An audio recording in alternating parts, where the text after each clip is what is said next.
Viral di media sosial sebuah foto memperlihatkan seorang pria yang berprofesi sebagai guru honorer mengikuti seleksi ujian pegawai pemerintah dengan perjanjian kerja PPPK 2021 hingga membuat hati netizen terenyuh.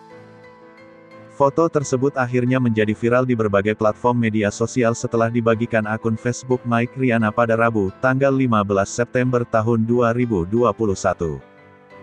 Tak hanya foto, pengguna akun Facebook tersebut juga turut membagikan surat terbuka yang ditujukan kepada Menteri Pendidikan, Nadiem Makarim.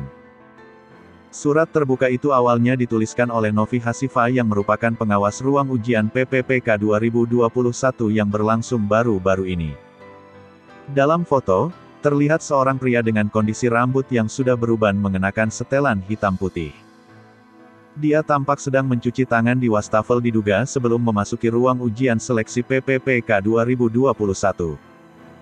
Pria tersebut berusia 57 tahun mengikuti seleksi PPPK 2021, ia berasal dari Kabupaten Tulungagung, Jawa Timur.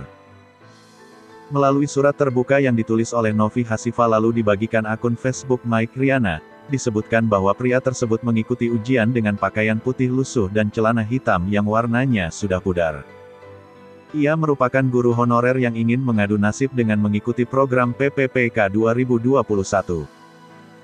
Namun, saat beliau tiba di dalam ruangan dan berhadapan langsung dengan layar komputer saat mengikuti seleksi, pria itu disebutkan sulit hanya untuk sekedar memegang mouse.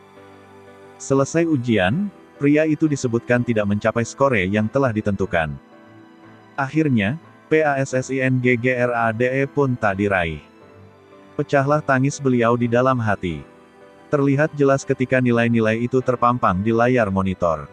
Beliau terdiam 1000 bahasa. Entahlah, apa yang dipikirkan.